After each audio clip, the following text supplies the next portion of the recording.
پاکستان کے ساتھ آپ کے 2000 کلومیٹر کا بارڈر ہم شیئر کرتے ہیں، اور پاکستان نے اپنے افغان بھائیوں اور بہنوں کے لیے ہمیشہ اپنے خلوص دل کے ساتھ جو کچھ بھی کیا اپنا فرض جانتے ہوئے کیا، اور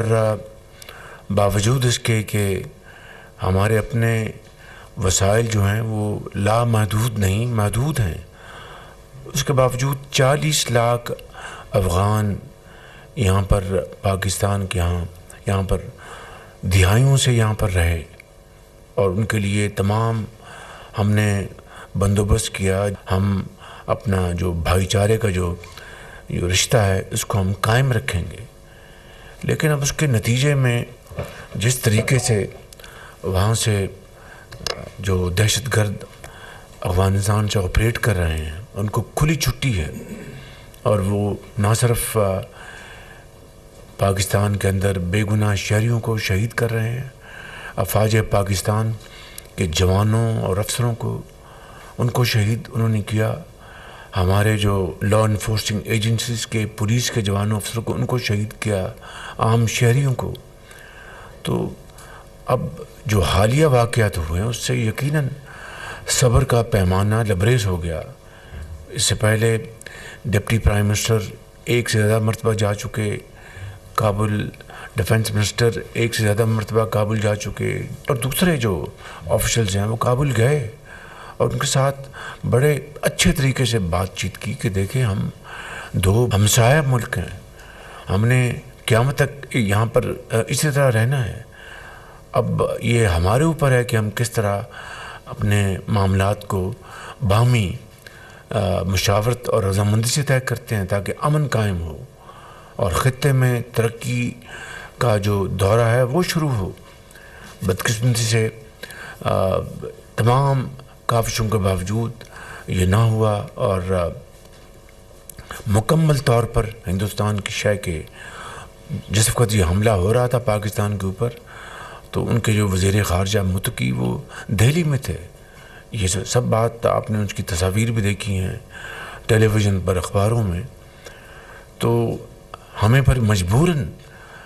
یہ جواب اور بھرپور افواج پاکستان کو جواب دینا پڑا جو ہم نے دیا ہے۔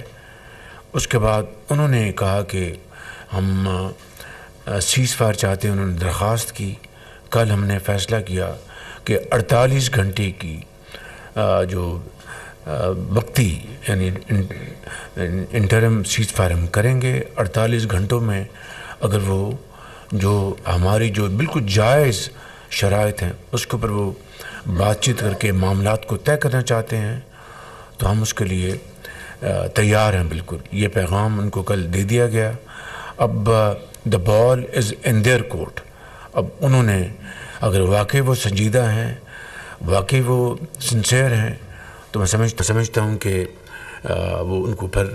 اپنی جو سیز فائر کے لیے جو انہوں نے درخواست کی ہے اب وہ بات آگے بڑھائیں۔ اس میں ہمارے جو دوست ممالک ہیں، خاص طور پہ قطر، وہ اس معاملے میں بڑی سنجیدگی کے ساتھ اور بڑی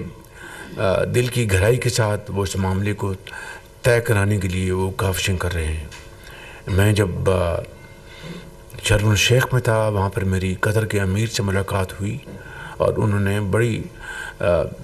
درد دل کے ساتھ کہا کہ ہم جانتے ہیں کہ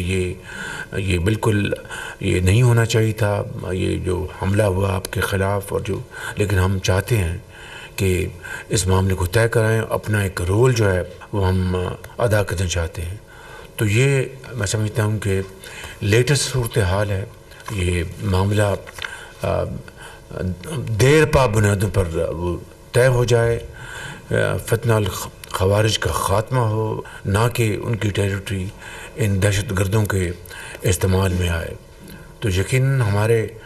بہادر ہماری افواج نے ان کو منہ توڑ جواب دیا ہے۔ ایک مرتبہ پھر جو ہمارے سپہ سالار ہیں فیلڈ مارشل سعید عاصم منیر، ان کی لیڈرشپ میں یہ ہم نے ان کو منہ توڑ جواب دیا جو ضروری تھا۔ کہ میں آپ کو پچھلی کابینہ کی میٹنگ میں بتا چکا ہوں کہ جو جنازے ہم نے پڑھے وہاں پر ان شہیدوں کے جو ورثاء ہیں، ان کے والدین تھے وہاں پر، ان کی بیٹے بیٹیاں وہاں پر موجود تھیں، اور ان کے والد، ان کی والدہ مجھے کہہ رہے تھے کہ وزیر اعظم ہمیں فخر ہے کہ ہمارے بیٹوں نے اس ملک کے لیے قربانی دی ہے، لیکن آپ ان کو جو یہ تشدد کر رہے ہیں اور پاکستان پر حملہ آور ہیں دہشت گرد،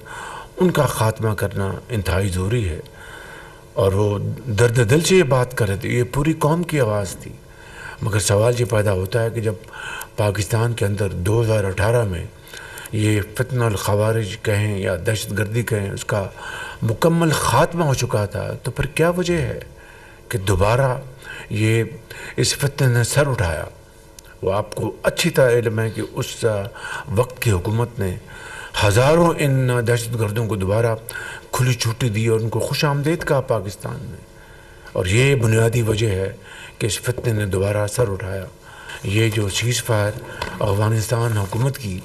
یہ درخواست پر وجود میں آئی ہے، یہ ٹھوس شرائط پر یہ لانگ ٹرم سیز فائر ثابت ہو،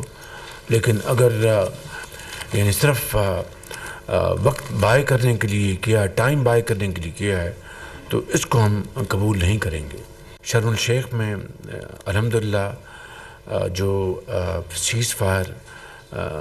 کے اوپر ایگریمنٹ ہو گیا غزہ میں، مگر 74,000 بچے بچیاں،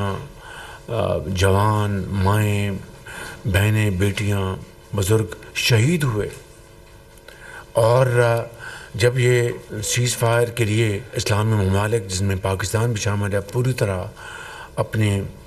کردار ادا کر رہے تھے، اور پریزیڈنٹ ٹرمپ اس وقت یہاں پر وہ لوگ جو نہیں چاہتے کہ امن قائم ہو، وہ اس کی آڑ میں سیاست کرنا چاہتے تھے۔ مجھے آپ اپنے دل پر ہاتھ رکھ کر بتائیں کہ نومولود بچے شہید ہو رہے تھے، ان کا خون بہہ رہا تھا غزہ کی گلیوں اور محلوں میں، ہسپتالوں میں ان کو شہید کیا جا رہا تھا، اسکولوں میں، ہر جگہ ان کو نشانہ بنایا جا رہا تھا۔ اس وقت یہ کہاں تھے؟ میں پوچھتا ہوں کہ آپ سب اپنے آپ کو ان کی جگہ پر اگر رکھیں تو کیا آپ اللہ تعالیٰ کی مدد کو نہیں پکاریں گے کہ یا اللہ یہ کیا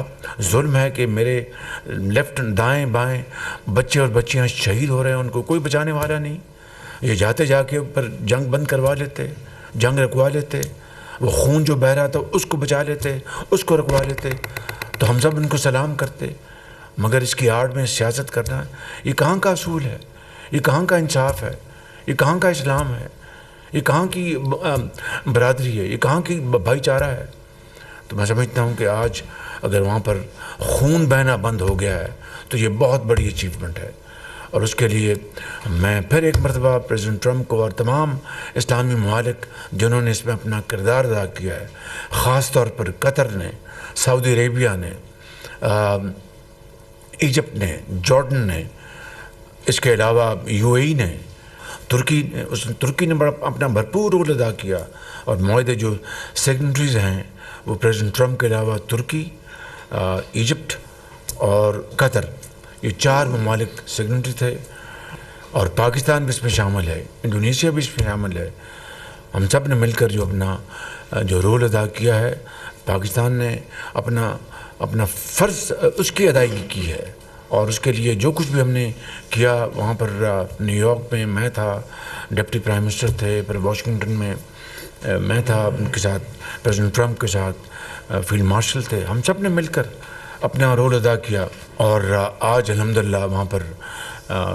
شرم الشیخ میں معاہدہ ہوا، اور پھر آپ نے دیکھا وہاں پر لوگ سجدہ ریز ہوئے،